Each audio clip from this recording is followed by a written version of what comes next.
Early like we did yesterday. Hopefully better results for the Bravos today than yesterday, as stumbling out of the gate much like last year. But we'll see whether or not the Braves can bounce back in a better way today. Tucker Davison on the mound today for the Braves in what is a 6:40 first pitch up in Milwaukee at American Family Field. Coming up on the program today, we're going to talk a little basketball coming up in hour number 2. In fact, he has a movie with Ben Affleck and Matt Damon involved in the project. Sonny Vaccaro is going to join us in hour number 2. But coming up next, after our first break, there is a new documentary that I was alerted to by a good friend of the program who, frankly, we have not heard from in some time, and that would be one Phil Savage. Oh, wow, yeah. Reached out to me about a documentary that is surrounding the Swanee football team, the University of South football team from 1899. I'm not sure if you're familiar with what went on and how that team came about and the uniqueness. He's in it. That's why. Him and Mark Kent, probably. Well, the man who put it all together, Norman Jetmanson, who is a noted author as well, he is going to join us. But we're going to talk a little Swanee football. It's right up the road. There is so much history. I don't. If you've never been to the University of the South, goes up there and goes to games. I have friends play there, and beautiful area. Mark Kent, who sleeps his phone night, was the wide receiver. Made a little college All-American when Savage was the quarterback. They're good friends, and I played with Kent in high school, and I said it's pretty sad when a center can outrun a wide receiver because I could always outrun a Swanee wide receiver. That's not good. Yeah, that's not good. But it's good football. It's fun, and any football to me, and organized sports. To think they were an awesome. SEC school, one of the original members of the Southeastern Conference, up there at the University of the South. Have you ever been up there? Have you ever been to the house where Al Capone used to stay in to eat? No. We drove up there to go to the restaurant. Yeah. Boy, Capone's got stories everywhere, doesn't he? Yeah. He got around. Well, he used to be a long drive from Chicago to Miami. That's where this is one of his stopping spots. Little stopping spot. Yeah. Eastern Conference Finals Game 1 comes up tonight. The breaking news is Al Horford is out tonight for safety protocols. I'm not sure exactly why. It has to be something with COVID, right? Yeah, something along those lines. But Al Horford not playing in this one. I'm starting to hear more and more of the experts out there fall in line with what we heard yesterday from Tony Delk, who was on with us yesterday, about the Dallas Mavericks. Everybody getting on the Mavs train and just riding that for all it's worth. The Western Conference Finals begins tomorrow, and so you would assume with no Al Horford going tonight that clearly home court and the number 1 seed in the Miami Heat has the advantage heading into this matchup here tonight, but we shall see. Not sure exactly 100% with what's going on there, but we shall find out coming up later on tonight. Marcus Smart's out too. Wow. Yeah. So a little over 2.5 hours away from tip-off of Miami and Boston as they renew that rivalry. ESPN came out with some kick times. Boy, there is a lot of Texas fans. And I went on the Texas 7 a.m. on yeah, Fox. Sure. I mean, I don't have a huge problem with it. Do you think Bama fans have a problem with an 11 a.m. kick? I mean, you go to Austin a good bit. Are you going to go that weekend? Hopefully, yeah. I'm planning hopefully be there. The older I get, the more I enjoy the early kickoffs. I don't know. 11 o'clock's early. I mean, I get it though, but that's on them. That's their TV network. They got to wake up. Why would Fox do that though? Think about that. Well, they're trying to own the early game because CBS has the mid-afternoon, and ABC and ESPN have the prime time. I don't know. There's more than one channel on the TV set. Come on, dude. Oregon and Georgia has set for a 3:30 Eastern, 2:30 Central kickoff time on ABC. ABC and ESPN kind of set these times out today. Notre Dame and Ohio State is set for September the 3rd time. Florida State LSU on September the 4th is also going to be in ABC. Brian Kelly's debut is going to be for the world to see on ABC at 6:30 Central Time. Some other TBDs, but these games are owned by ABC, is Wisconsin at Ohio State, Texas, Oklahoma. That's always an early kick time. Florida State, that time is set for November the 25th at 6:30 Central Time on November the 25th. So those are the games that ESPN came out with today in their launch, as they also came out with news in regards to re-upping with the Australian Open tennis tournament in January of 2023. So, but not sure how much that moves the needle here in North Alabama. But nonetheless, I watch a little bit of the Australian Open when I've got insomnia in the middle of the night. But that is a little bit of what's going on. What else is going on? An interesting bill in California. The California State Assembly is in the process of debating and refining SB 1401, which would require states, colleges, and universities to share a portion of their revenue with football and basketball players. Required. Interesting. Per the Los Angeles Times, SB 1401 has centered on football and men's and women's basketball because those are the only three sports where scholarships don't account for 50% or more of the revenue generated by that sport. So the California legislature is zeroing in on that with the stated goal of boosting graduation rates and building wealth among athlete populations that are majority black. So Yeah. I don't know how to comment on that. Until we all just Americans, everybody wants to put everybody in a different deal and different this and this. I mean, who cares if they're black, white, or who cares? Yeah. It's either the right thing to do or it's not the right thing to do. Yep. That's well put. Let's take our first time out. We're going to talk a little University of the South coming up on the other side as we're live here at the Furniture Factory Bar and Grill. You're listening to The Drive with Wes Neighbors and Steve Moulton on 97.7 ESPN The Zone.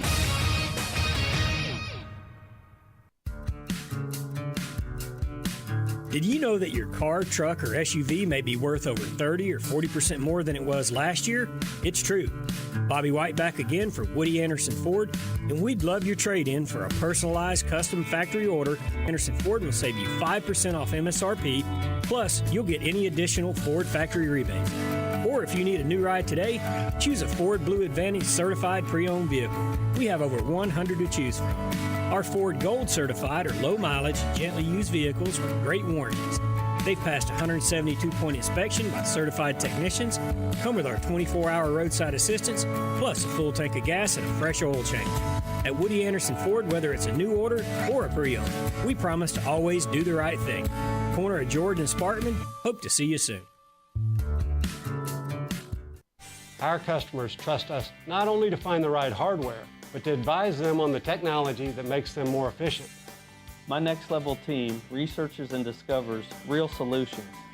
Check-in software, HR, digital signature, and workflow software. It saves you money immediately. We hold your hand and stay with you through the transition. We're taking our customers to the next level in business process automation. Dirty exterior? Don't scrub it. Wet it and forget it. Wet and Forget, the easy outdoor cleaner. Wet and Forget works over time with Mother Nature to eliminate unsightly black and green stains on the exterior of your home with no scrubbing, power washing, or bleach. Use Wet and Forget on all your outdoor surfaces, including decks, siding, roofs, and patios. Wet and Forget's available in a concentrate or extreme reach hose-in. Purchase Wet and Forget in store or online at Lowe's, Menards, Ace, or Walmart.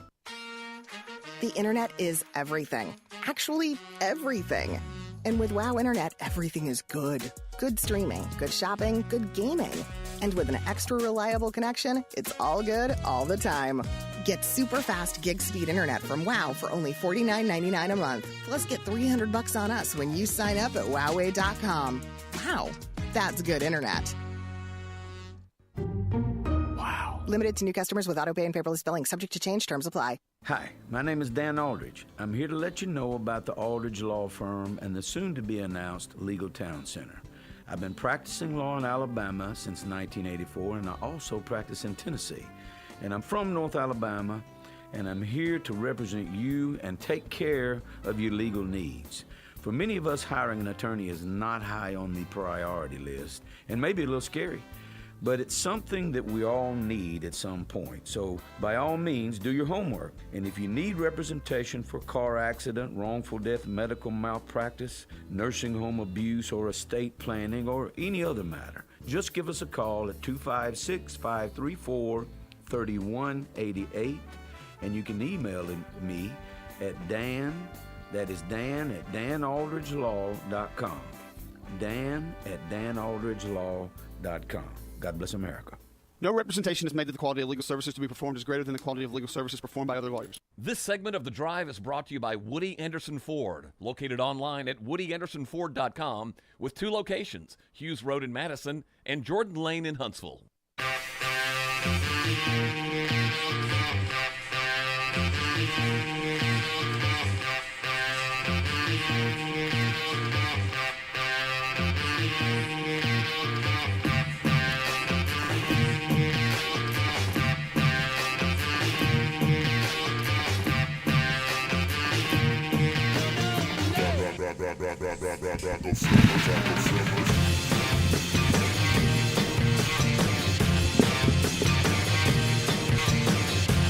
Let's talk some Swanee football.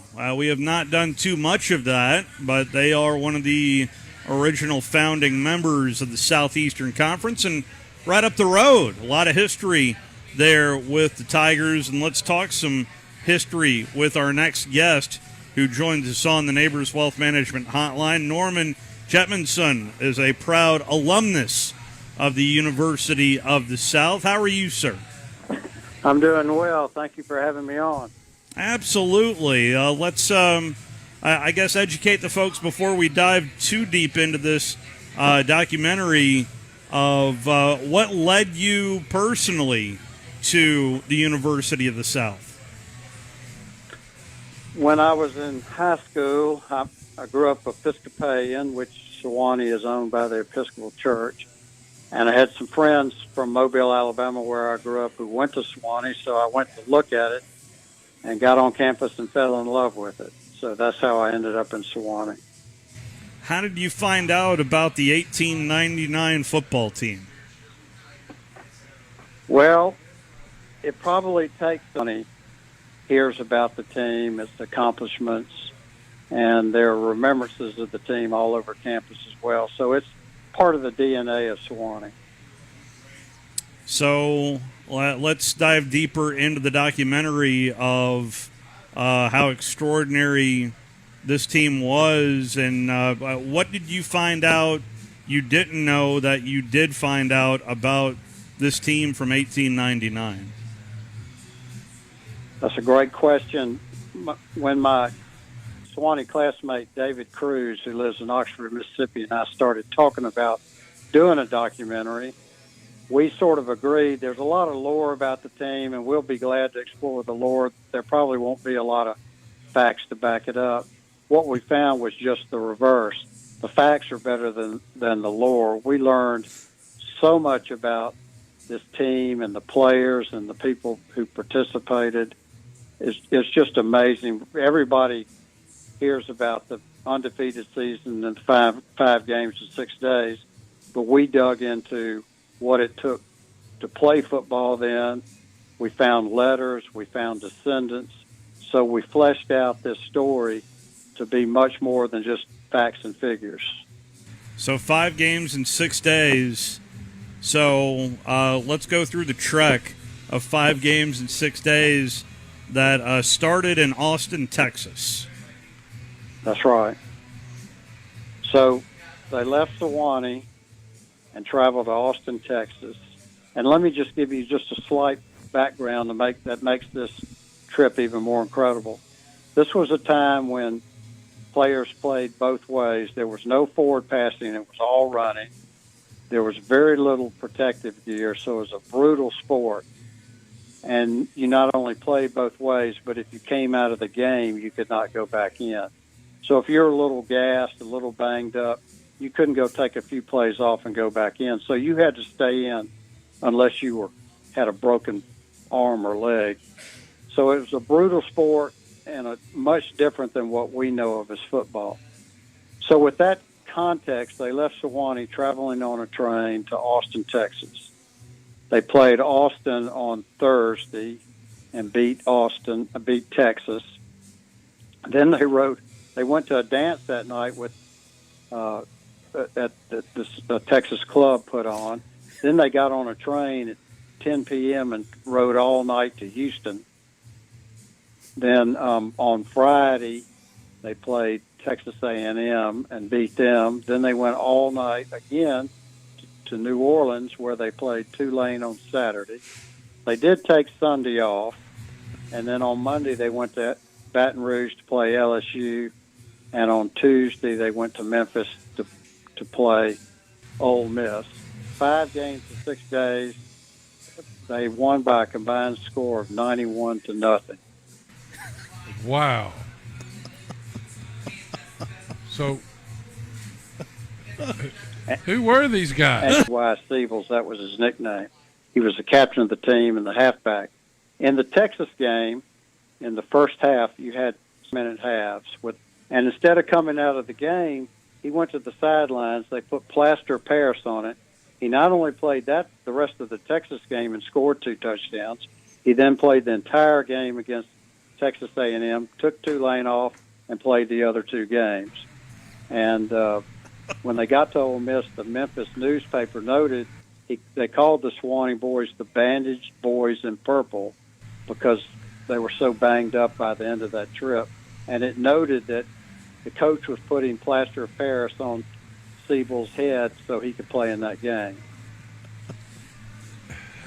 Probably not proper protocol in today's college football. Wow. There was another player who later became an Episcopal priest. His name was Wild Bill Claiborne, who had a bad eye. Now, so there was there's a priest named Wild Bill? Yeah. William Wild Bill Claiborne. He had a bad eye, so he wore a patch during games, and he was famous for when he lined up against an opponent for the first time, he'd lift the patch, goggle his eye around, point at, say, "This happened the last game. We'll see what happens today," and flipping the patch down and making his opponent worry about it. Whatever works, right? Oh my goodness! So where did he become a priest? Where? He actually went back to the mountain at Sewanee. He founded a hospital, a boys' school, Wow. and they called him the apostle to the mountaineers. He did incredible work on the mountain. One of my favorite lines, there was an article about him, and it said, 11 years ago, Reverend Claiborne moved up to the mountains in Tennessee and rolled up his sleeves. They're still up. Wow. That's cool. Wow. That really is. So throughout this, and this was in November, it's not like this was the beginning of the year for this football team in 1899. This team was undefeated and had not been scored upon prior to this run. Right, and that's what we talk about in our film that people forget. They played a whole schedule that year. They played 12 games. And not only had they played games before the road trip, when they came back from the road trip, they still had 3 more games to play, including the 2 toughest teams in the South. And this was a time when universities did not run athletic programs. So there were no athletic departments, no athletic directors. It was all run by students. And in 1899, Sewanee had a 20-year-old student named Luke Lee, who they call him the student manager. He was really the athletic director. The 20-year-old students hired the coach, found players, handled all the finances, handled all the scheduling, handled all the travel. And when I interviewed Bobby Bowden and told him about that, we put in the film, Bowden said they'd be hiring 40 people to do that nowadays. It's the truth. There's no doubt about that. Yeah, I've seen snippets of it as well as the trailer, as folks can head over to Swanee1899.org for more information on this squad. But just remarkable of this team that went 12-0. You mentioned those 2 tough games to close out, and the Auburn game, 11-10. I would love to see some film on that game. So how was the scoring done? Scoring was done. You, like I said, there was no passing. It was all running. There were no huddles. So it was a hurry up, no huddle offense. And as soon as you either fumbled the ball or lost it on downs, then you're playing defense. In 1899, a touchdown was worth 5 points. And in order to score, you didn't have to just cross the line. You had to actually put the ball on the ground, and that's where the term touchdown came from. But field goals were also worth 5 points because at that time kicking was actually considered the more important part of the sport. So field goals and touchdowns were both worth 5 points. So how did Auburn get to 11? That sounds like some other Swanee stuff. had 11. Auburn had 10. How did Swanee get to 11? Yeah, you could, after you scored a touchdown, you had an opportunity to kick an extra point. Okay. So Sewanee scored 2 touchdowns and kicked one of their extra points. Auburn scored 2 touchdowns but did not kick either extra point. And it was 4,000 people showed up in Montgomery, Alabama on Thanksgiving Day to watch that game. Wow. There were no grandstands, so the crowd was all around the field. Sewanee actually accused John Heisman, the Auburn coach, of putting in 14, 15, 16 players per play because it was so hard to tell who was in and who was out. And there were a lot of fights during the game. Guns were pulled. It was really nothing's changed. Amazing and Auburn was probably the better team that day. They ran 382 yards to Sewanee's 82. Whew. But they lost the game because there were so many fights during the game, and Auburn had actually sewn leather handles on their pants so they could give their running backs an extra advantage, and the refs stopped the game, cut off those straps, which meant that the game got delayed, such that 14 minutes into the second half, the ref called it for darkness, and Sewanee won. And then talk about a different day.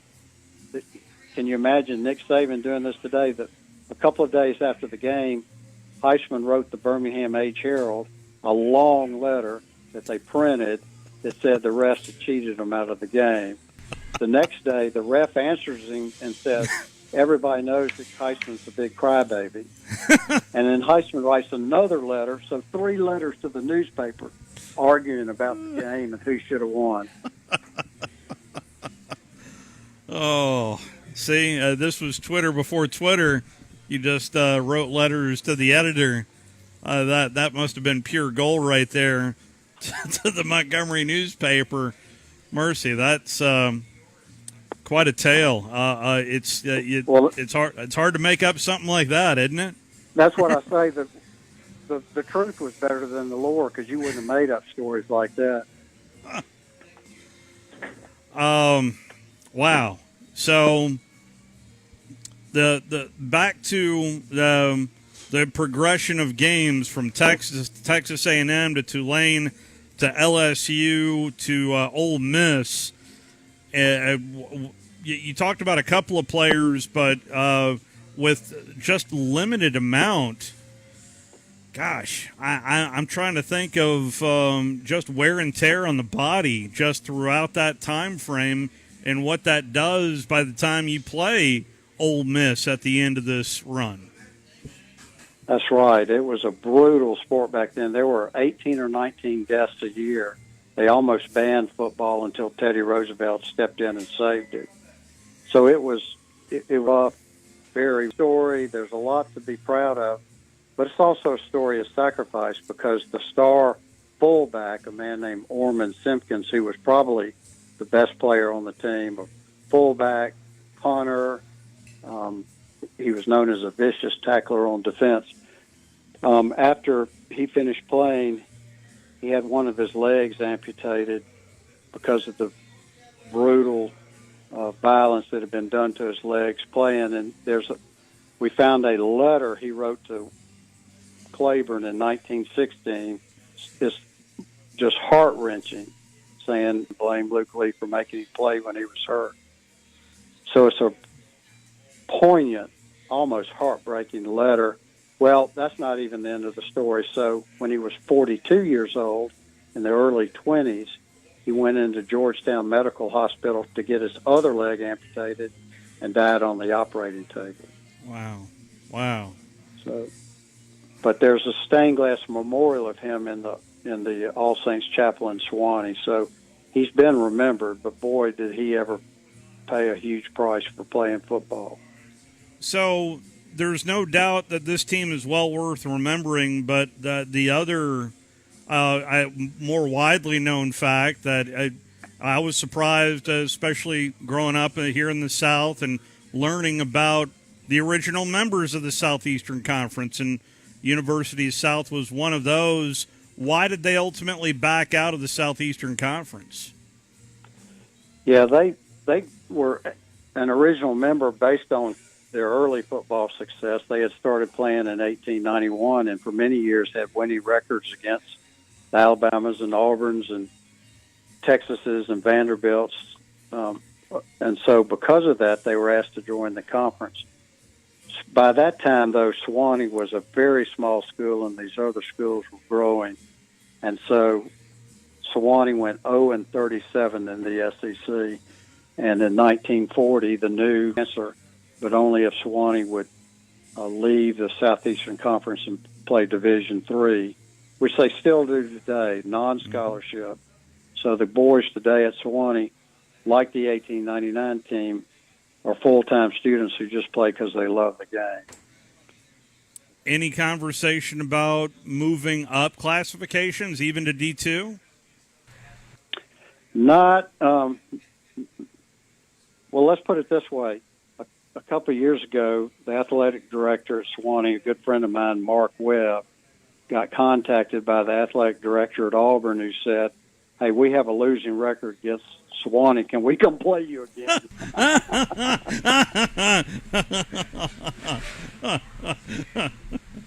Oh, that's a fantastic conversation, I would imagine, more than anything. But and I hate to give away the end of the film, but the last thing we have in the film is that because it's the founding member, Sewanee has the right to rejoin the SEC.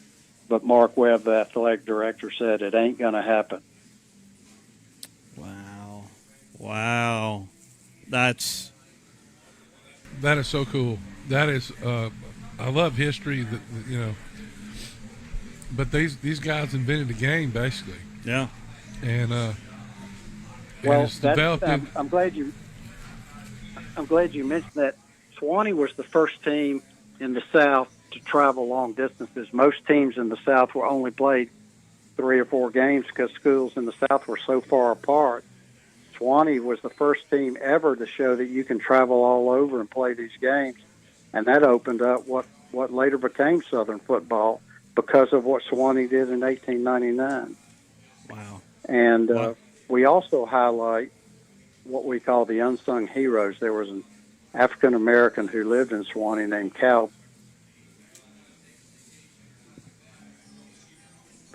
But we have a letter from the team on the train. These players were so hurt after these games on the train that this African-American, Cal Burrs, was called a rub-down man. He would have to get up all night long and rub these players' legs and hands and arms until they could go back to sleep. And when you've got 18 players all banged up, you can imagine what that was like. He didn't get any sleep. Yeah. So my partner tells me, and I've been to Sewanee a handful of times, and he is telling me about a hideout spot for Al Capone up there. The restaurant up there. Yeah, the restaurant. Yeah, it's a restaurant in Monteagle called High Point, and they claim they still got some bullet holes in their walls from Capone days. Yeah, they say that. I believe they did that one night. The food's good, though. The atmosphere's great. Very good. I'll say, too, Sewanee's football field, they still play today. The first game was played there in 1891, and they played on the same field since then. So it's the oldest continuously used football field in the South and the 4th oldest in the entire country. Well, I know there are a lot of people from Huntsville.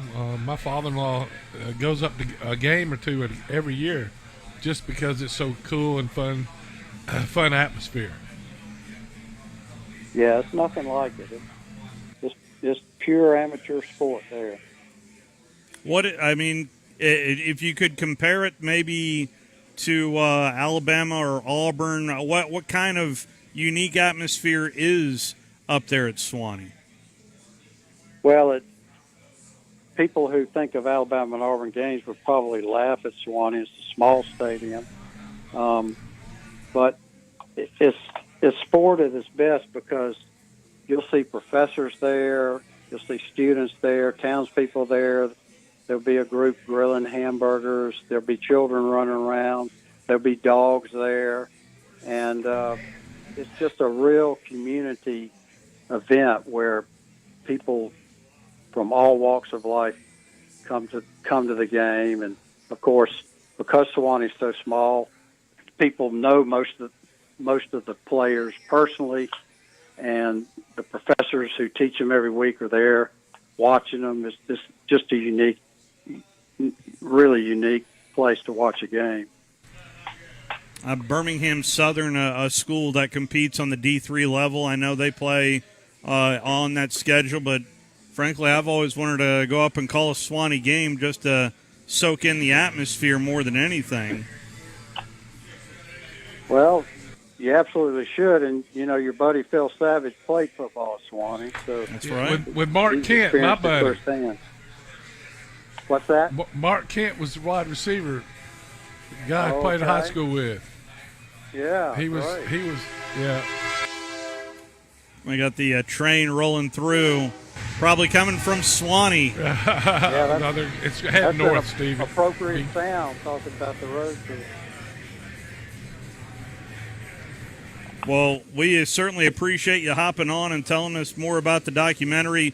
And I just, how long is the documentary?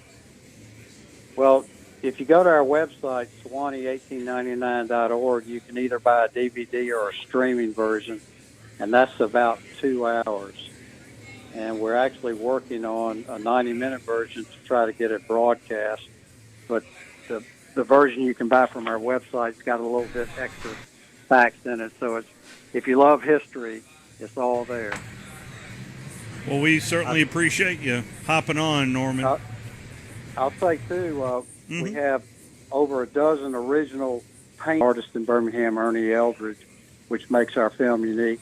And I'm also very excited. We have a music score done by Bobby Horton, who does most of the music for Ken Burns' documentary. So we've got some really high-powered people. Wow. And I think the thing I'm most proud of about this, though, is 20 years from now, if we had not done this film, the story would have been lost forever. We interviewed about 8 or 9 descendants of the team, one of whom, Luke Lee's daughter, was in her mid-90s.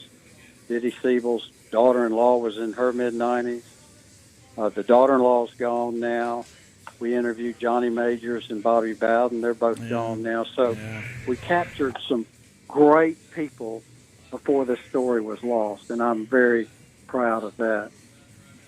Yeah, As it should be. Yeah, I have every reason to be proud, and I can't wait to watch it. And I appreciate you hopping on with us and sharing the story. All right, great. I loved it. Loved it. Thank you, Norman. Norman Jettison, excuse me. Again, it's Sewanee1899.org, and that team allowed 10 points all season long, and all 10 of those points came from Auburn in what was an 11-10 victory. Everybody else, goose eggs. Can you imagine a touchdown being 5 points?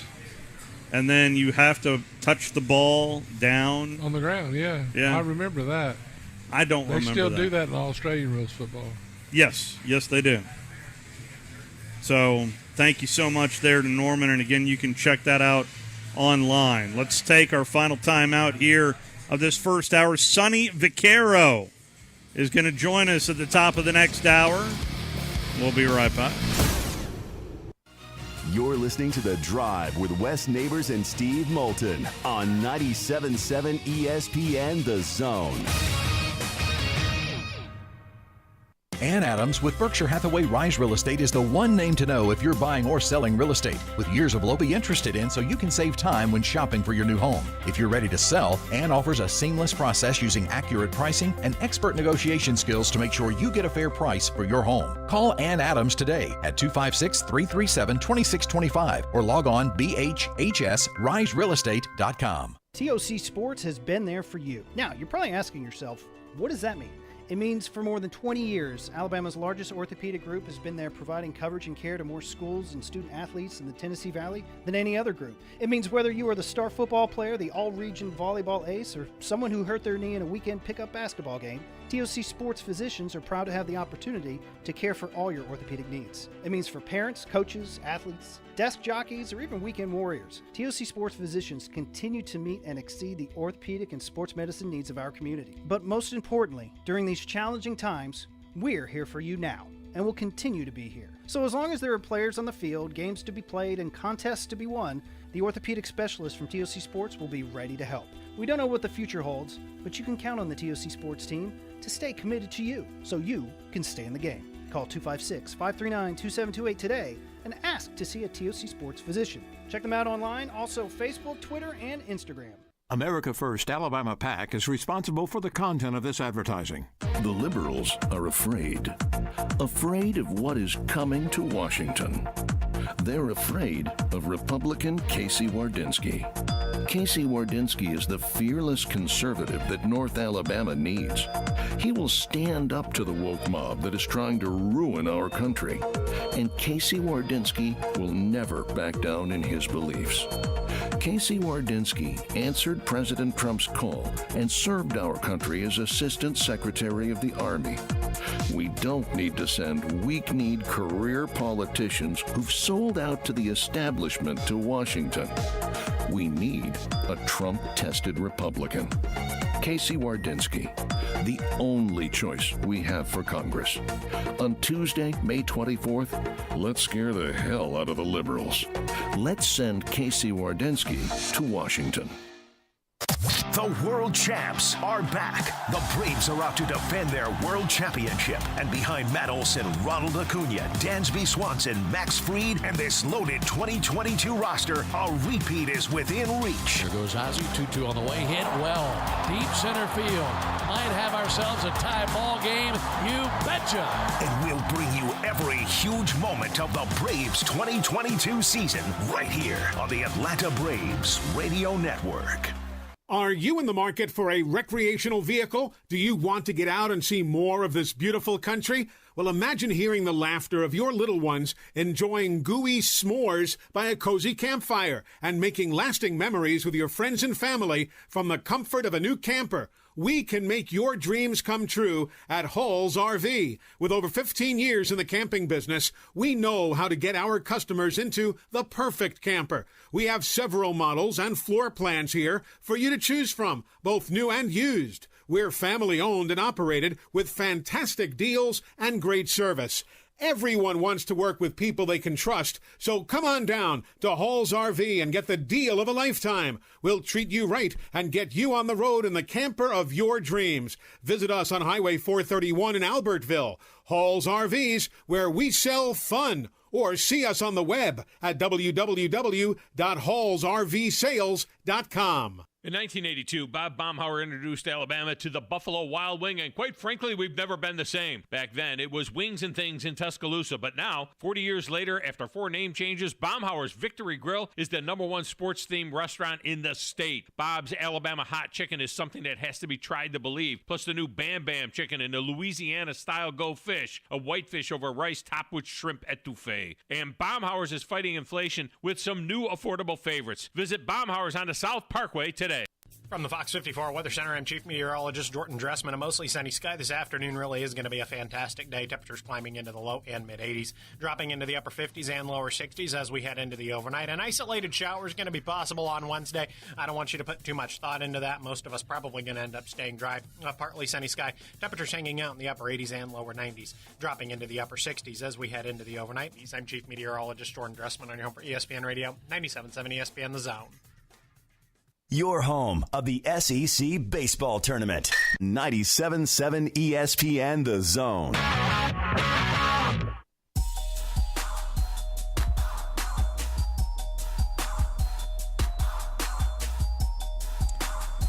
Back here at the Furniture Factory Bar and Grill. Coming up tomorrow, out of the gate, get ready. Dr. Charles Carr will be on. Had that a whole day. Yeah. Had that one whole day. The UAH president is going to join us out of the gate tomorrow. Look forward to that. And joining us right now, someone who owes me a new on-air light. I'm so sorry. I just keep dropping things. I How apologize. How are you, Judd? If I was sitting like a good girl, I wouldn't be knocking things over now, would I? Did you want to get your seat? No. And I promise I haven't been drinking very much. Haven't.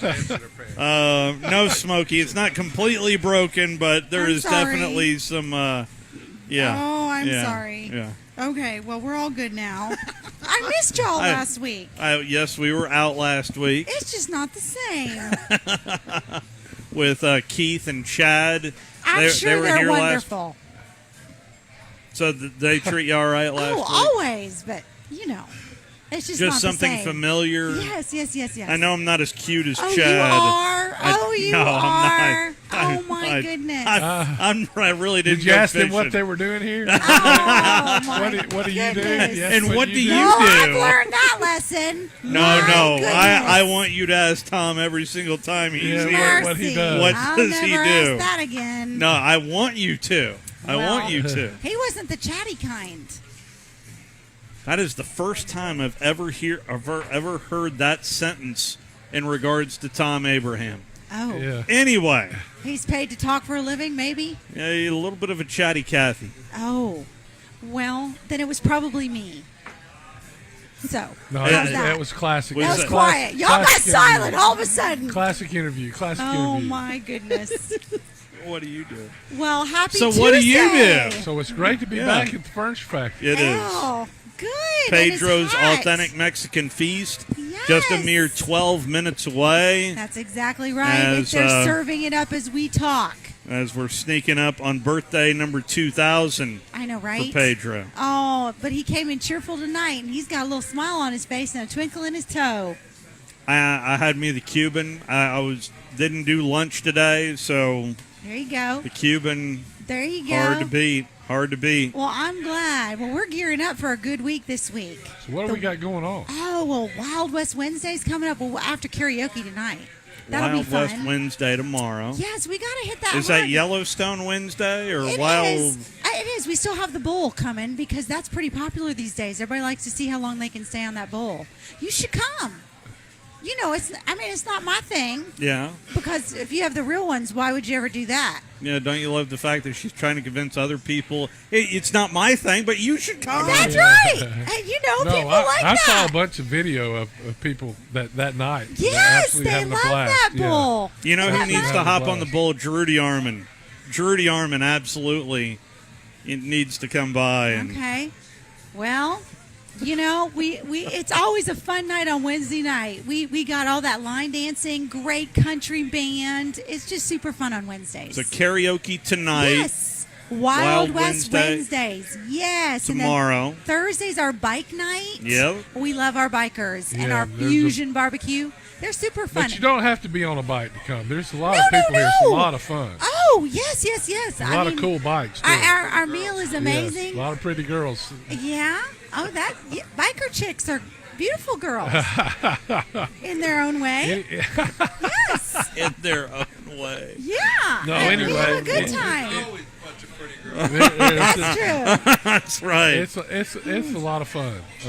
The bikes are incredible. So how was the Michael Jackson show? It was Oh, unbelievable. it was great. We had a good time. Now, I mean, he gives a good impersonation from afar, and his music is fantastic. Yes. But this weekend tops that. Who 'Cause we we got this we got weekend? Departure. You know, 80s. Yeah. Everybody Oh, yeah. likes 80s. Yes. Everybody loves the 80s. Yeah, so I'm hoping that everybody downtown is going to come our way for 80s night. We got us some VIPs. We still have one available. So if anybody wants a VIP and get their own special treatment, we've got a couch area that's still yet available. So if anybody needs one, they can just give me a call. Just let me know, 256-426-1989. So they can do that. We still have some tables available. I think it's going to be a good night. The weather is to be great.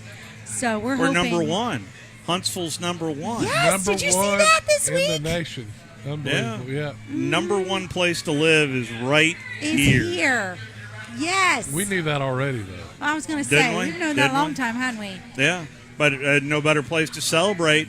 Then the Furniture Factory. That's right. Number one. So we've got Departure. We got us a great weekend. So we've got our secondhand smoke next week, M80s. We're doing the 80s thing for a little bit. So the next couple weeks, we're going to do 80s. So we want everybody to come on out and join us for some dancing and some 80s music. Nice. Does that sound good? It really and then does. if you're bored with that, then you can golf. Have you heard about our new little golf course, Southern Gales? I have. I know that Yeah. course very well. You do? Well, you'll know it Lost better now many that it a looks... golf ball on that Oh, course. it's a lot better now because we worked on the drainage. So Ah. we're a lot better now. So we have been updating this golf course. It looks fantastic. Mark's son Greg is the golf pro there. He's doing an amazing job with coaching and all that good stuff. So if anybody's bored of music and dancing, they can golf. I'd like to Yeah. play around with Johnny, honestly. One of the things is that I love is the way y'all host parties here. Mhm. Yeah. And or next door. Mhm. Talk about that a little Next bit. door, Haven. Oh, I've got some great events. In fact, this weekend we've got a wedding reception this weekend. I've got actually a corporate event tomorrow. So we do lots of events that way at Haven, thehavenal.com. And if you want to know about it, they get in touch with you, right? Yes, with me. I'm happy to give anybody a tour. It has a different vibe than the factory. You know how the factory is kind of I had my reunion over there? I had my 50s party here. It was awesome. Here at the factory. Well, now we do that too. Yes, I know. So we can do it you do it anyway. casual. That's The what I'm Haven saying. You has got a bunch of choices, is what I'm saying. Because the Haven is a little bit more of like, don't you think that vibe is more like Nashville? Yeah, oh yeah. Or much more like Vegas. Well, We have a it's little private bit, too. and it's You want totally it to be private. yeah. Security. We cater to each event to their special needs. So we love that. Haven is awesome. We're doing a lot of rehearsal dinners, weddings, all that good stuff coming up. Reunions. Yeah, it's wedding season. Mm-hmm. That's us. Yeah. We got it. Yeah. So we just need to have everybody come on by and start by maybe having a drink tonight. Some Mexican food. Does that sound good? It really does. I feel like a broken wheel. Have I said the same thing over and over and over? No, ma'am. No, ma'am. Are you bored? Not a bit. No. No. I don't know. I've just felt kind of grouchy tonight. No. Grouchy. Yeah. No. I think she needs another shot, Mark. Oh, me. But it's a good night here at the factory. How's that? Yeah. Do you feel better? Yes. Yes. Yes. Well, Yes, indeed. We love y'all. Well, We're glad you're here. we love to see you each and every week that we're here, but we're certainly glad our fill-ins did the job last week. Well, they did the job, but to buy I miss the my time. people. Oh, it's not the same. We're back. We're back. Good. We're back. So good to see y'all. Yes, ma'am. All Thank right. you, Jen. Have a great week. You too. That is Jen here with the Furniture Factory. You can check out the Furniture Factory online at FurnitureFactoryBarGrill.com for more information. And away you go. Again, karaoke tonight. And then the Wild West Wednesday coming up tomorrow. Bike night Thursday. Hey, can we just call it Yellowstone Wednesday? She's trying to pigeonhole it into Yellowstone Wednesday. And then a bike night. She dresses like Beth Dutton every Wednesday. Beth Dutton. Beth Dutton, all right. Yeah, I like Beth Dutton. Let's talk to Gary, who has held patiently on the Neighbors Wealth Management Hotline. What do you say, Gary? Hey, fellas, always good to talk to you. Just a Likewise. Real short one here. I ran track at Maryville College, and Waddy was our bittermost enemy. Got so bad that we had to stop playing them in football and basketball for a number of years. But we were up there at track practice track meet in the early 70s, and they were having this spring practice, and they didn't know we were in the locker room next to the football coach. And they were having a knockdown drag out over how to do some play. And one of them, they're about to discuss tell that. And one of them said, well, let me go ask Coach Majors how we're going to do it. And yeah, he came back and said, Coach Majors says, and that was the end of the conversation. That was Johnny Majors' daddy, Shirley. He was Really? I believe College Football Hall of Fame, and I'm not 100% positive on it, but I think that the year that Johnny won the National Coach of the Year, that Coach Majors may have won it also, but he ruled the roost up there at Swanee.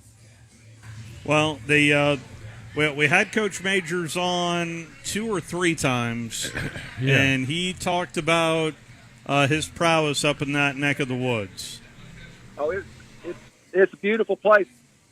I should have gone there. I could have gone there, but I didn't have enough sense to go there. And now I wish I had, but it's a beautiful place. Well, listen, guys, thanks for your time. I appreciate it. Thank you, Gary. Appreciate you sharing, and it immediately makes me think back to stories that we got from Coach Fuller back in the day in between UTC and Jacksonville State. Oh, yeah. And some of That's those right. rivalries that the Gamecocks Coach and the Fuller Mocs get had. suspended or something? I don't know. They got to fight. up Yeah, there. there was a little scuffle.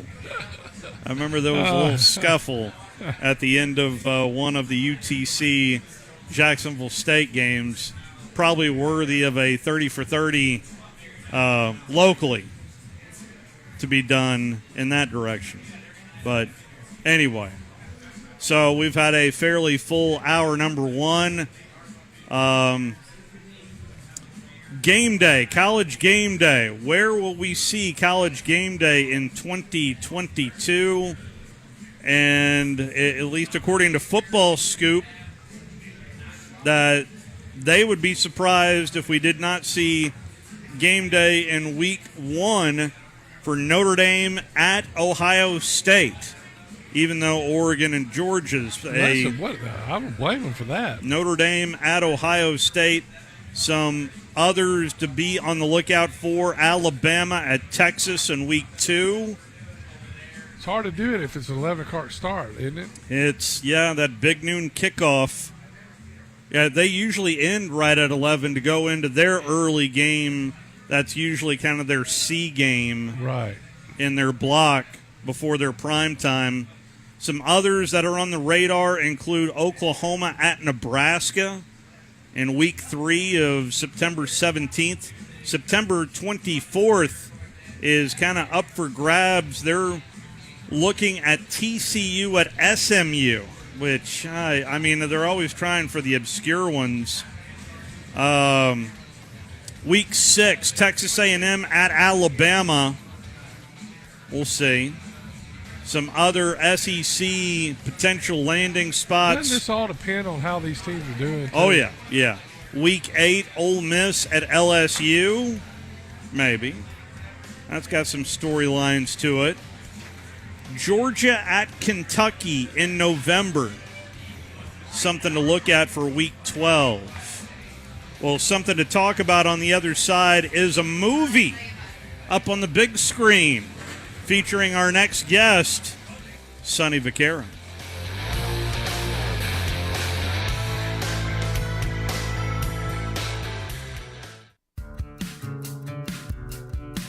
Did you know that your car, truck, or SUV may be worth over 30 or 40% more than it was last year? It's true. Bobby White back again for Woody Anderson Ford, and we'd love your trade-in for a personalized custom factory order on a 2022 Explorer, Expedition, Ranger, or F-150. You'll get exactly the color and options you want, and Woody Anderson Ford will save you 5% off MSRP, plus you'll get any additional Ford factory rebates. Or if you need a new ride today, choose a Ford Blue Advantage certified pre-owned vehicle. We have over 100 to choose from. Our Ford Gold certified or low mileage, gently used vehicles with great warranties. They've passed a 172-point inspection by certified technicians, come with our 24-hour roadside assistance, plus a full tank of gas and a fresh oil change. At Woody Anderson Ford, whether it's a new order or a pre-owned, we promise to always do the right thing.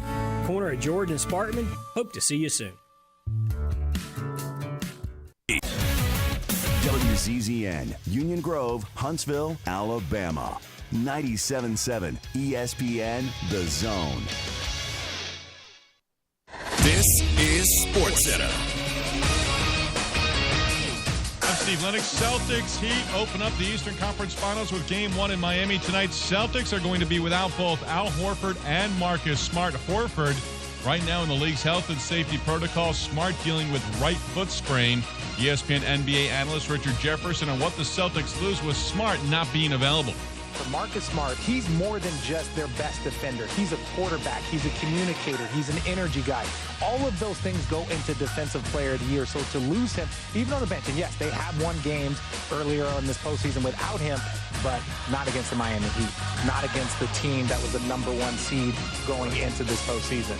Richard Jefferson on NBA Today. Celtics Heat meeting in the conference finals for the second time in 3 seasons. Miami won in 6 games in the Orlando bubble over Boston back in 2020. Game 1 on ESPN TV and ESPN Radio tonight. Coverage on ESPN Radio in 1 hour. NBA Draft Lottery will be held prior to Game 1 tonight as well. The lottery will determine the top 4 overall picks, while the remaining teams will be slotted in order of their pre-lottery positions. Major League Baseball suspending Matt Harvey for 60 games. Harvey distributing a drug of abuse under Major League Baseball's drug program. Harvey said in February he provided oxycodone to late Angels pitcher Tyler Skaggs. Mets today took Game 1 of their doubleheader at home, 3-1 victory over the Cardinals.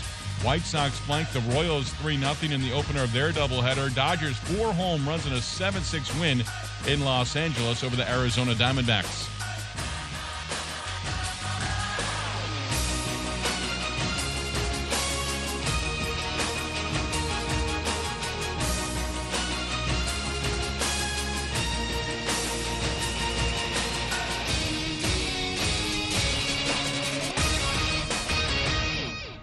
97.7 ESPN The Zone. Welcome to The Drive with Wes Neighbors and Steve Moulton. Call into the Neighbors Wealth Management Hotline, 256-576-4977. That's how I roll. And I'm not going to drink and drive anymore. That's 256-576-4977. Now, here's Wes and Steve. Back here at the Furniture Factory Bar and Grill, along with Wes Neighbors, Steve Moulton back here with you as we head directly out to the Neighbors Wealth Management Hotline, a good friend of the program, courtesy of our friend here, Mark Camara, who helped us hook up with a future movie star, and he is Sonny Vaccaro. How are you, Sonny? Well, I am good. I don't know if I'm a future movie star, but I am a good friend of Mark, so we can go that way. Mark is here with us. Hello, Sonny. Oh, they told me you're going to be on tonight. I said, I'm getting on here, and I'm going to say hello to you. So. Well, you can do that anytime, Mark. In person and on telegraph, any way you want. I talked to you the other day, and Anthony's going down there tomorrow for his interview, live at the school at Montevallo. So, but I appreciate all your help on that as well. Never a problem. Never a problem. So, Sonny, what did the guy go for it? Go, guy. All right, tell me about getting into the movie business. How did this start from your end, or were you approached by Matt Damon and Ben Affleck? Yeah, I didn't have anything to do with the concept. It was actually done by them without me really knowing about it. So I had nothing to do with the script or anything. What happened was there was a young writer who was an intern about 6-7 years ago, and graduated from Kell's movie school, and he worked at Mandalay Bay, which is the main producer of this film, and he was just a young guy starting, and he was there when they shot Soul Man. That was the documentary of me, and he spent that took 6 years, so he had access to everything. Then he grew up and he came for the thing, and he had something to do with The Last Dance, and that was produced by Mandalay Bay also, and that was the Jordan documentary on the last years of Michael's career. So this young man grew up to be a little bit older and smarter, and he actually got all the scripts that I was involved in, and he wrote a script about the signing of Michael Jordan. Now, this movie is only about the period of time it took, me and Nike to sign Michael. It takes place in about a 3.5 month period, but it's all about what we went through, what Michael went through to get him to sign that first contract with Nike. So the movie went out. The young man wasn't working for Mandalay Bay anymore. There's a phrase in Hollywood called the blacklist, and a lot of people think right away that's a negative thing. Because I remember the blacklist when I was a child. They blacklisted guys from working, really. But this is a big time thing in Hollywood. It means it's a method that they review all the movies that have just been signed to make, on what the future might be. And it was voted, and this is how they do it. It was voted the number one movie on the ones that are going to be available in about a year from now. So that's how it started. For this young guy, not employed by Mandalay Bay at that time, I don't believe, took bids from a lot of the major people in Hollywood, and the bids were pretty decent. And so he sold it to Mandalay Bay, who he used to work for. There was, what I understand, was a very competitive bid. Whether it was the most amount, I have no idea. But to bring the audience right to the point now, he sold it to them. When they got it, a man named Peter Ewer, and he's huge in Hollywood, huge all over the country, really. He has part ownership in the Golden State Warriors and the Dodgers, and he's very successful, and he's done many great movies. Well, Ben Affleck and Matt Damon wanted the movie, so they're going to be a part of this movie. And in the transaction, it was a week before the Super Bowl, so it gives you a time frame. They called me, John Weinbach, who went from the producer of Soul Man to a bigger level now Mandalay Bay, and it's called another name now, whatever it is. But it's theater. It's what Mandalay Bay used to, but now they're doing movies. They were doing documentaries. So now you know that. And John called me and said that the people involved in the movie want you involved. They made a call to me. Pam and I went down to Los Angeles. We actually stayed overnight at the Sunday after the Super Bowl, and then we went to Mr. Ewer's home, and we met everybody except Matt and Ben, and they told me what they were doing. And they showed me everything, and we made just an oral agreement to continue to talk about doing it. And basically, I stayed in my case, and they stayed theirs. And lo and behold, we signed an agreement to have an agreement. So that brings you up. I had nothing to do with it. I have nothing to do with the script, but I have say-so on what I'm interested in. I can look at it because, as you know, and your audience will now know, a public figure, they don't need permission. They don't need my permission to do anything. They can just make it. And I think a great example of that is for all the people watching, the Laker movie right now. Yep. It's fiction and it's fact. I mean, and people seem to like that. I mean, there's so many distortions in that movie. It's hard for me to, because I'm pretty well, I knew most of the characters in that movie.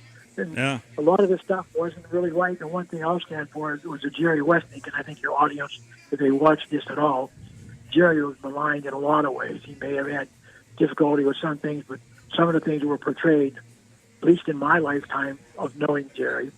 So we're involved, Pam and I involved. Hopefully everything's going well, but we aren't writing the script, but we are part and parcel, and Matt's going to play me, and Ben's going to play Phil Knight. So I imagine Michael, there won't be any basketball in it. It's going to be the actual story of the time period of signing Michael Jordan, because there are a lot of stories about how it was done and wasn't done. And so hopefully this is a great movie, and I'm honored and thrilled, but I have no control over it. So that's where I'll go.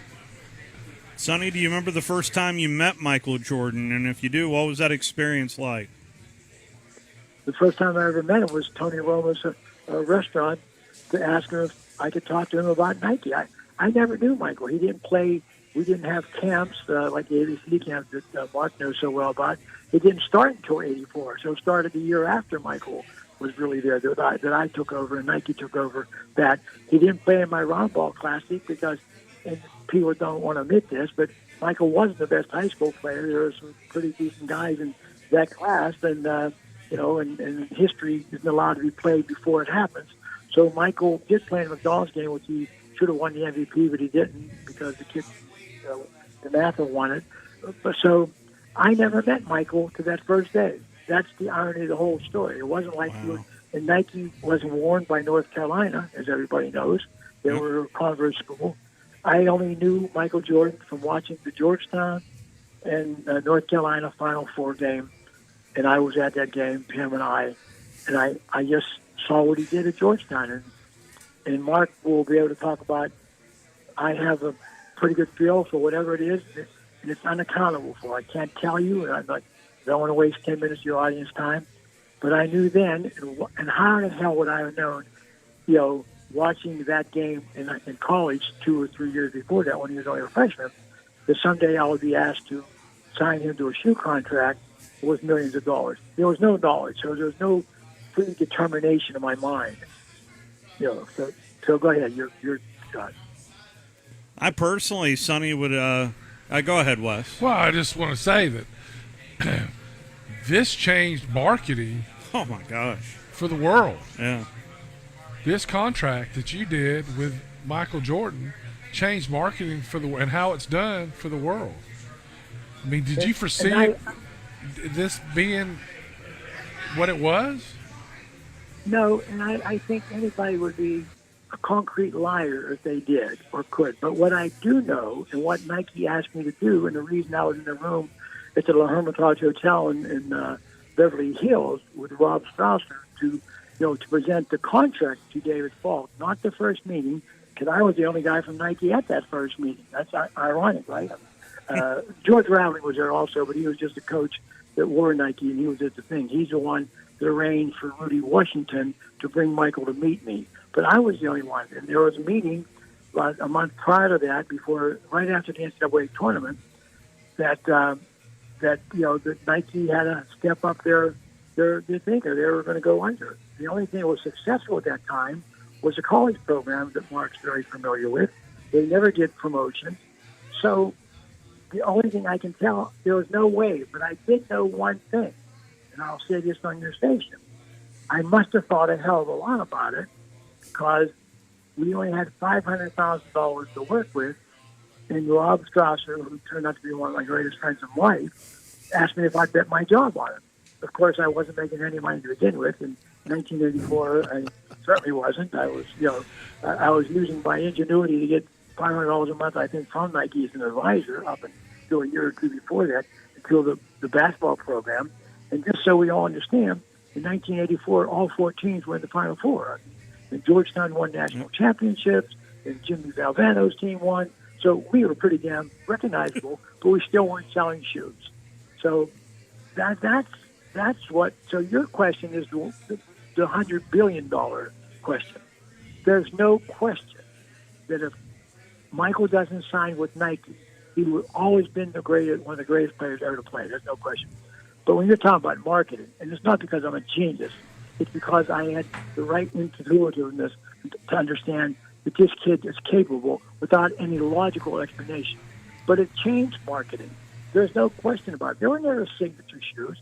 At that time, and some of you guys are old enough to remember, is, Magic and Larry and those guys, they were getting $100,000, and their advertising was an ad in Sports Illustrated on the cover of a magazine. There were no TV things done. There were no special, it's got to be the shoes, it's got to be shoes, Spike Lee. So I'm saying to you, you're right. You're 1,000,000% right. Marketing changed this whole identity. I personally, I'd love to see another movie just to sneak in John Thompson's reaction to your pitch of wanting to give him shoes, Sonny. Well, all the things that, and hopefully there is one. So I'm not going to say anything, but I pray to God that there is one. This isn't the last one. Not so much for my vanity, but to tell what happened. Because obviously, and another thing for the audience to know, and I know you know a lot about Mark. Mark was part of the groundswell that created basketball as we know it today. I mean, all the BS about summer basketball and all that stuff, it was the most ill-conceived idea to brand these kids and the people around those kids as anything but good basketball players and good people they came from. It was just different. Most of the kids needed exposure. In the 1984, ladies and gentlemen, there wasn't. So just to go one step further, Nike and Jordan hit a perfect time. I forgot to tell you, Michael actually came to ABC the first year he was wearing the shoes, and he played the kids. And I think all the years since then, I've always had somebody. So you're both on, the show, to the audience to understand, it changed everything. It changed basketball. And for 10 or 15 or 20 years, Mr. Camara should talk about this with me not around. He should tell the people in Alabama what he went through also, helping kids all his life. And you know what? There was about 100 Marks around America that never got recognized for what they did. Never got recognized. And most of the kids were minority kids. And we're talking about the 80s. We're not talking about $100 billion contracts now, right? We're not talking about signing, a max deal, $200 million. We're talking about if you were lucky to get a college scholarship and you were lucky enough to get a real degree, you got a good job maybe after. But a lot of kids were forgotten. And you have to remember another thing. The NBA was tape delayed. I remember watching Magic Johnson playing Philadelphia. The game was tape delayed. Wow. Damn. So all these things being in consideration, basketball and youth basketball and the signing of Michael Jordan made it what it is today.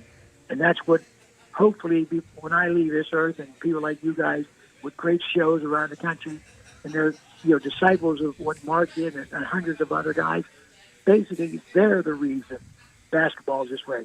And you know what?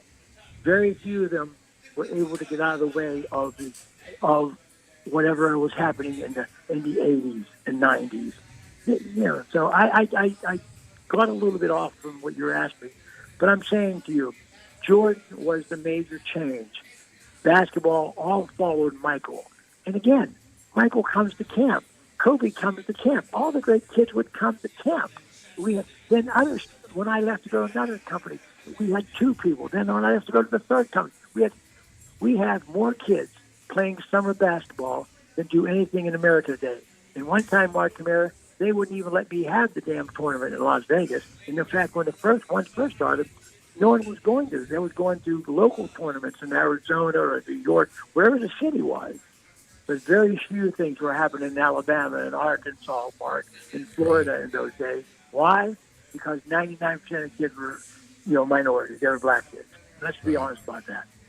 That's the truth. And you talk about a genius. The day I called you a genius, and I was sitting with my son Greg. You allowed me to bring Greg when he was a little kid to ABCD, and we stayed over at the hotel. And that's when Glenn, Big Baby, got stuck in that elevator over there with all the 10 kids, and he was looking up, help me, coach, help me. But the day that I saw Sonny Vaccaro genius is when the camp was about to start. Then I look out there, and Derrick Rose and Kevin Love are big-time Nike guys. And all of a sudden, I see both them on the court at ABCD camp in New Jersey.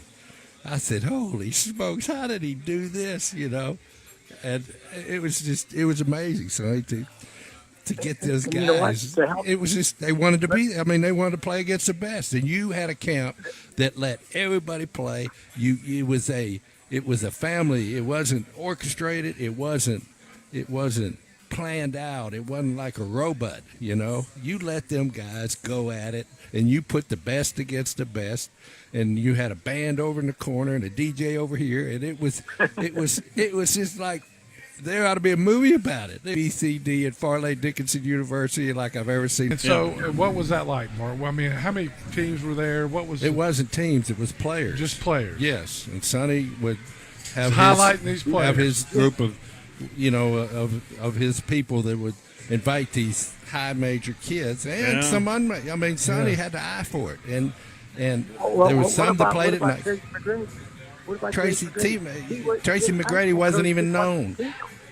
Yeah, he went from being an unknown guy out of Florida to coming to his camp, and he was the number 1 player in the world. I mean, in high school, but it was Sonny Vaccaro that did all this and put you on a platform to where, there's NBA GMs, there's NBA coaches right now that were just coaches and assistant coaches at ABCD camp. I mean, they're up there. They got multi-million-dollar jobs now, all because of this man right here. And that's what the movie, other than this, is great. This is the start. But there's something needs to be done with Sonny Vaccaro's life and how it all started. He was a football player. Sonny knocked your ass off in football now. What did you play, Sonny? Sonny, tell him about your football career. I don't know what I did play is like I played it because that's what you did when you were a kid in Stratford, Western Pennsylvania. And just because you're an SEC area and all that sort of stuff, I was going to go. I was the fourth. I graduated the third or fourth in my class. Oh, and I forgot to say, from the bottom of my class. So I'm one of those guys that like great. I swear to God that happened. I was going to go play for Blanton Collier at the University of Kentucky.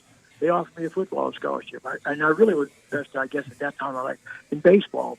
That's how my life started, and they sent me to a junior college because that's what I actually went to a junior college in the 50s. Junior colleges were big on the West Coast. That's where OJ and all those guys went. Everybody went to junior college. Then they went 2 years later to a major school, Southern Cal or UCLA or whatever. So I've been around, so to speak. I've been around. I've done a lot. But fortunately for me, I'm talking to you on this phone right now, and I know we only have a minute or two left, because I've been the luckiest guy in the world to have all the mothers and all the fathers and all the guardians and all the people in the summertime who were interested in their kids, trusting me with their kids for 40 or 50 years. I'm being very honest about that. I'm not being, Malderman here. I'm not trying to be heroic. It's a fact. I would have been nothing except for the parents that trusted me. And Mark, we went over when I left big time. Now Jerry Charles friend said he's a good friend of both of ours. Yes. We went from like 16 teams the first time to when I finally left, and then Miss Huff to 1,000 now. We had 1,000 teams when I left. Now it's like Vegas. You can't get into Vegas in the summertime because of all the different tournaments, and all those kids had a chance to get a scholarship somewhere. You know what? That's what this is about. And I think in this, I love doing the show because I know that you're listening to sports fan. When I want to say this, and we'll get off on one thing, I think we're seeing fruition, Mark, in the lives that all of us put in to help the kids. Because if you read the latest news, I mean, the NCAA is still trying to find an asset to make sure that they control these kids. And the state of California is doing something now on name, image, and likeness. Ladies and gentlemen, we've talked about this on this show a few times. These guys have been very good to Sonny Vaccaro over the years. But I'm going to tell you, it's so goddamn confusing what's happening. I'm happy for the athletes. They're getting their money. But the greed of the NCAA put this game, all the games, in jeopardy. And I want to say it again until I can't say it anymore. We should not be grateful for what we got now. We should be mindful of what all the kids that didn't get this opportunity 50 years ago, 40 years ago, 30 years ago, they just got it 2 years ago. We finally won, Mark. So this is an unbelievable show for hopefully your audience followed it from the movie that I'm involved with to whatever it is. But it was everybody. But basically, I want to say this again, especially in Alabama, okay, where things aren't always easy for kids. Let me just say this. You broke the barrier. The parents, all the years of fighting, we won. You guys won. The kids. And that's good.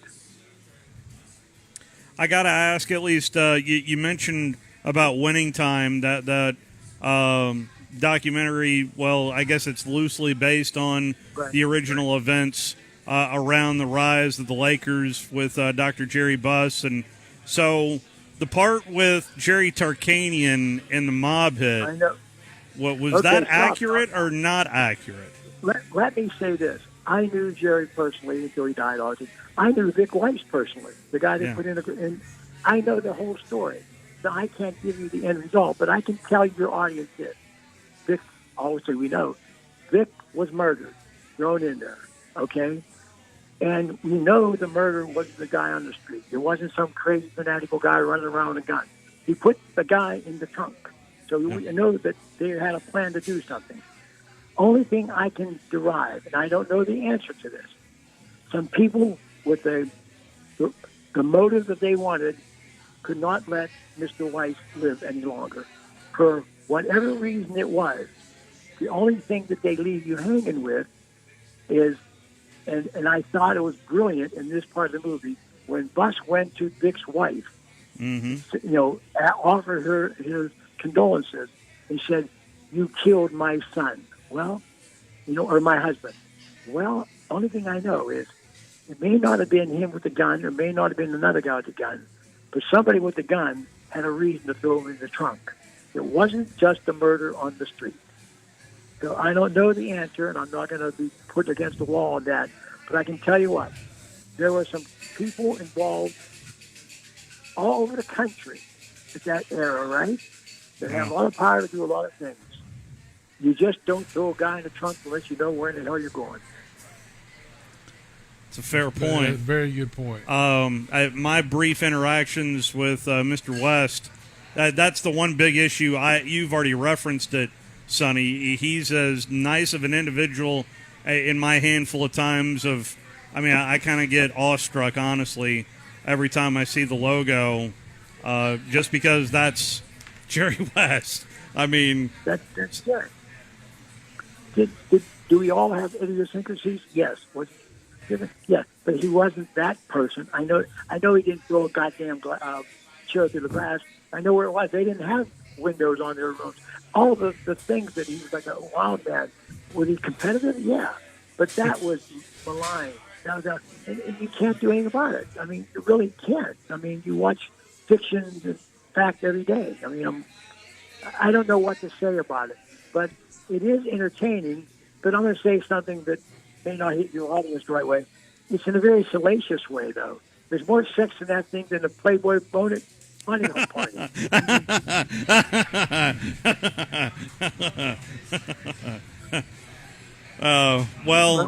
If you do need a couple of extras for your movie, I know Wes, he already has his IMDb, so I know Wes would be more than willing to fly out to Hollywood and add to his IMDb. What was it, The Bear that you were in? Yeah.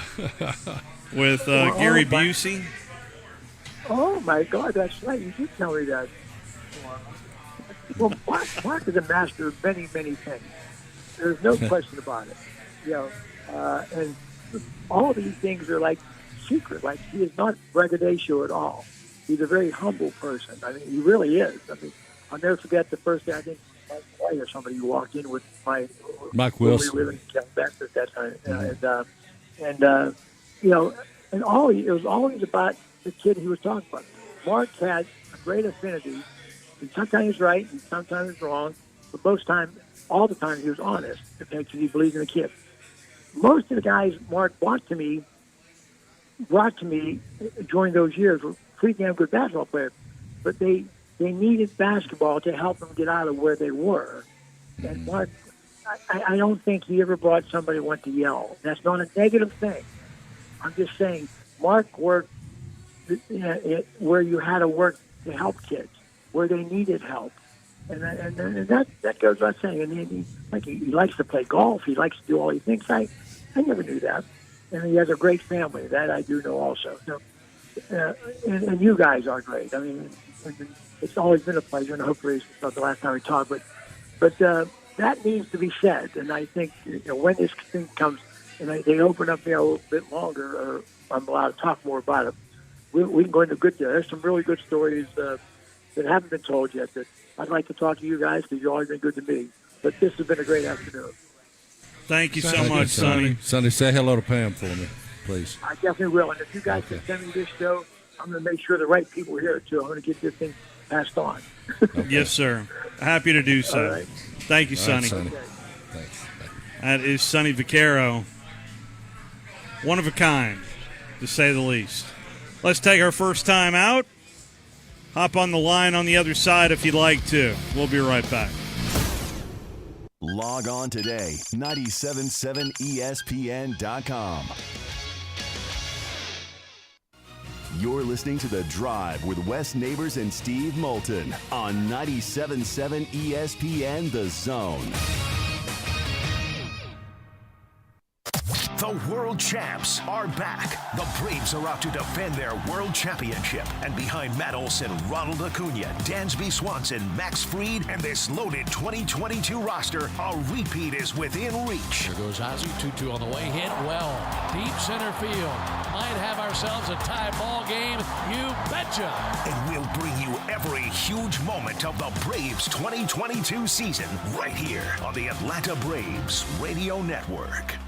You've got to experience Toyotathon at Bill Penny Toyota. They've got the selection with over 700 new Toyotas to choose from. And they've got the extras with Bill Penny perks and a 10-year unlimited warranty. So get on over to Bill Penny Toyota today and experience Toyotathon. Bill Penny Toyota in Huntsville and online at BillPennyToyota.com. Bill Penny's Toyota 10-year unlimited warranty is valid through the 10th year of ownership. Valid on new vehicles only. See dealer for details. Great food and the best live entertainment is what it's all about at the Furniture Factory Bar and Grill. Head to downtown Huntsville every Tuesday for karaoke on the only outdoor karaoke stage in North Alabama. Tuesday night is the Valley's longest running and biggest bike night. Food and drink specials, giveaways, and live music on the patio. And the Furniture Factory menu is fully loaded with options from steaks to salads, plus a whole lot more. Featuring a weekday happy hour that starts at 3. 619 Meridian Street, downtown Huntsville, and online at FurnitureFactoryBarGrill.com.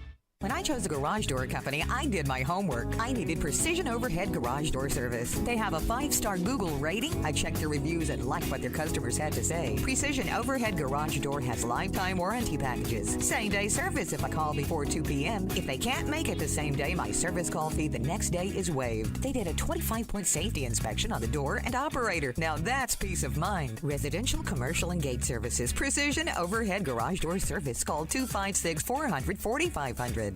Outdoor season is coming. Can't wait. Here at Brooks & Collier, neither can we. Outdoor season is also grilling season. And we have plenty of grills and smokers in stock from Traeger, Blaze, and Big Green Egg. There's the greenhouse, new indoor items and home furnishings as well. Whatever it takes. Browse over 2 acres of furnishings. Can't wait. How about you? North Alabama's indoor and outdoor living headquarters for over 75 years. 813 Meridian Street and at brooksandcollier.com.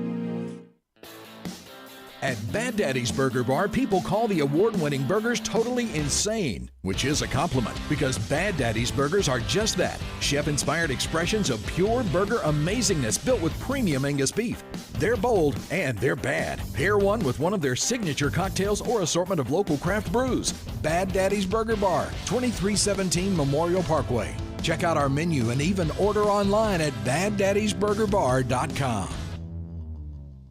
Tom Luganbill here for my friends at Woody Anderson Ford. Bobby White and his team take great pride in their service department, and you can see it the moment you walk into those beautiful new service lanes. And just like a championship team, they all work together to make sure your experience is second to none, whether you drive a Ford or not. Also, check out the gold certified pre-owned inventory at Woody Anderson Ford for great deals every day. Stop by and see them at Jordan and Sparkman or at Woody Anderson of Madison on Hughes Road, or visit WoodyAndersonFord.com. Ann Adams with Berkshire Hathaway Rise Real Estate is the one name to know if you're buying or selling real estate. With years of local experience, Ann Adams offers buyers in-depth knowledge of the local housing market and will narrow available properties down to those you'll be interested in so you can save time when shopping for your new home. If you're ready to sell, Ann offers a seamless process using accurate pricing and expert negotiation skills to make sure you get a fair price for your home. Call Ann Adams today at 256-337-2625 or log on bhhsriserealestate.com.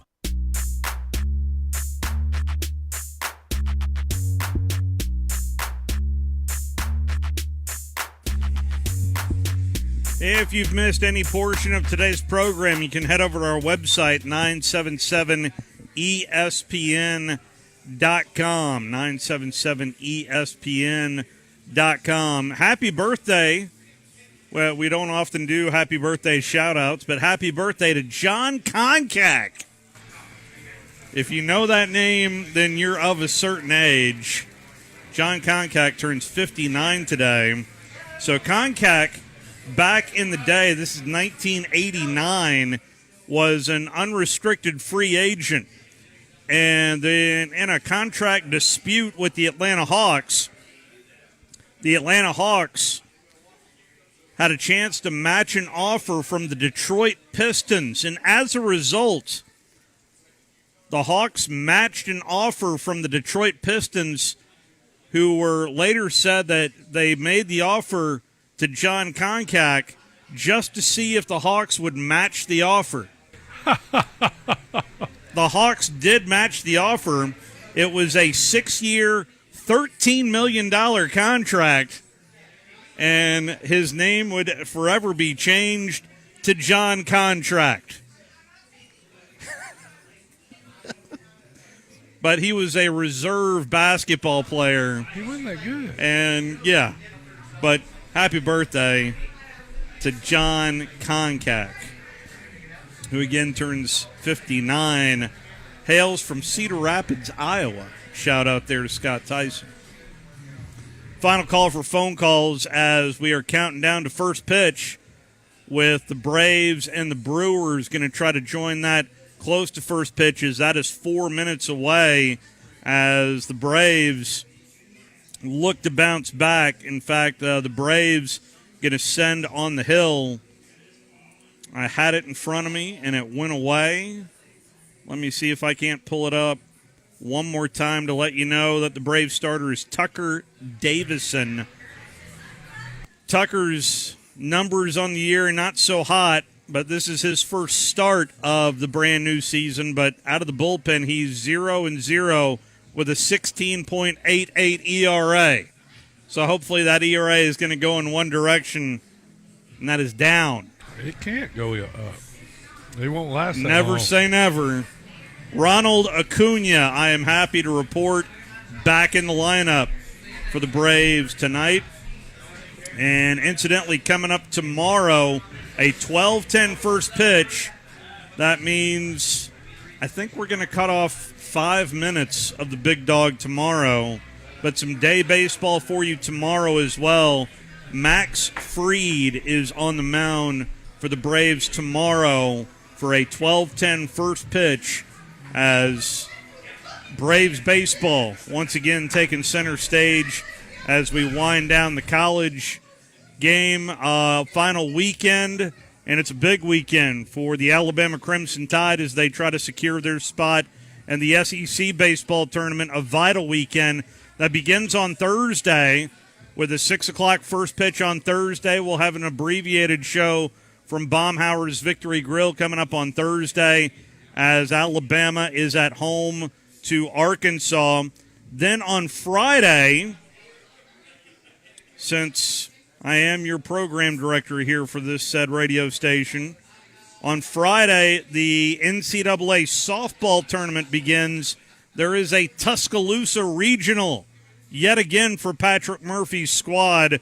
They'll begin against the Moccasins of UTC Friday afternoon, 12:50 for the pregame, 3 o'clock for first pitch inside the circle down there in Tuscaloosa for that regional in the NCAA. And then that will lead into Alabama baseball Friday night. Let's take our final time out. Enjoy some Braves baseball on the other side. We'll talk to you tomorrow right here on The Drive. You're listening to The Drive with Wes Neighbors and Steve Moulton on 97.7 ESPN The Zone.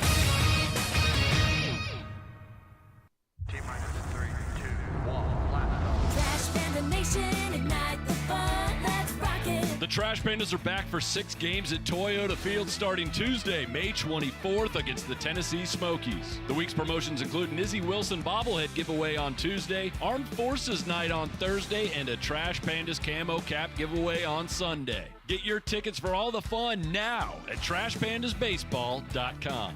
Let's rock it. Outdoor season is coming. Can't wait. Here at Brooks & Collier, neither can we. Outdoor season is also grilling season. And we have plenty of grills and smokers in stock from Traeger, Blaze, and Big Green Egg. There's the greenhouse, new indoor items and home furnishings as well. Whatever it takes. Browse over 2 acres of furnishings. Can't wait. How about you? North Alabama's indoor and outdoor living headquarters for over 75 years. 813 Meridian Street and at brooksandcollier.com. At Bad Daddy's Burger Bar, people call the award-winning burgers totally insane, which is a compliment because Bad Daddy's Burgers are just that, chef-inspired expressions of pure burger amazingness built with premium Angus beef. They're bold and they're bad. Pair one with one of their signature cocktails or assortment of local craft brews. Bad Daddy's Burger Bar, 2317 Memorial Parkway. Check out our menu and even order online at BadDaddy'sBurgerBar.com. Tom Luganbill here for my friends at Woody Anderson Ford. Bobby White and his team take great pride in their service department, and you can see it the moment you walk into those beautiful new service lanes. And just like a championship team, they all work together to make sure your experience is second to none, whether you drive a Ford or not. Also, check out the gold certified pre-owned inventory at Woody Anderson Ford for great deals every day. Stop by and see them at Jordan and Sparkman or at Woody Anderson of Madison on Hughes Road, or visit WoodyAndersonFord.com. Ann Adams with Berkshire Hathaway Rise Real Estate is the one name to know if you're buying or selling real estate. With years of local experience, Ann Adams offers buyers in-depth knowledge of the local housing market and will narrow available properties down to those you'll be interested in. New home. If you're ready to sell, Ann offers a seamless process using accurate pricing and expert negotiation skills to make sure you get a fair price for your home. Call Ann Adams today at 256-337-2625 or log on bhhsriserealestate.com. This is an Alabama legacy moment. Born in Fairfield, Alabama, Willie Mays is one of the greatest baseball players to ever play the game. In 22 Major League seasons, mostly with the New York and later San Francisco Giants, Mays had a 302 lifetime batting average and amassed 3,283 hits, 660 home runs, and an untouchable total of 7,095 career putouts from the outfield. Mays was the National League Rookie of the Year in 1951 and played a significant role in the New York Giants World Series victory in 1954. The most memorable moment in Mays' career occurred in the first game of that series when he made a running, over-the-shoulder catch at the warning track, popularly known as the Catch. Mays earned 2 MVP awards, was awarded 12 Gold Gloves, made 24 All-Star Game appearances, and was a first-ballot Hall of Fame inductee in 1979. In 2015, President Barack Obama awarded Mays a Presidential Medal of Freedom. Sponsored by the Alabama Bicentennial Commission, the ABA, and this station.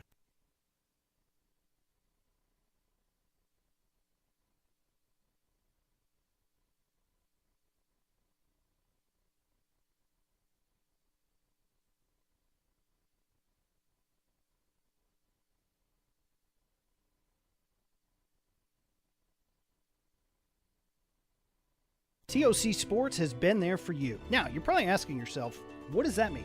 It means for more than 20 years, Alabama's largest orthopedic group has been there providing coverage and care to more schools and student athletes in the Tennessee Valley than any other group. It means whether you are the star football player, the all-region volleyball ace, or someone who hurt their knee in a weekend pickup basketball game, TOC Sports physicians are proud to have the opportunity to care for all your orthopedic needs. It means for parents, coaches, athletes, desk jockeys, or even weekend warriors, TOC Sports physicians continue to meet and exceed the orthopedic and sports medicine needs of our community. But most importantly, during these challenging times, we're here for you now, and will continue to be here. So as long as there are players on the field, games to be played, and contests to be won, the orthopedic specialists from TOC Sports will be ready to help. We don't know what the future holds, but you can count on the TOC Sports team to stay committed to you, so you can stay in the game. Call 256-539-2728 today and ask to see a TOC Sports physician. Check them out online, also Facebook, Twitter, and Instagram. America First Alabama PAC is responsible for the content of this advertising. The liberals are afraid of what is coming to Washington. They're afraid of Republican Casey Wardynski. Casey Wardynski is the fearless conservative that North Alabama needs. He will stand up to the woke mob that is trying to ruin our country. And Casey Wardynski will never back down in his beliefs.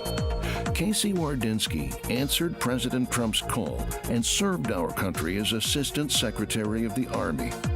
We don't need to send weak-kneed career politicians who've sold out to the establishment to Washington. We need a Trump-tested Republican.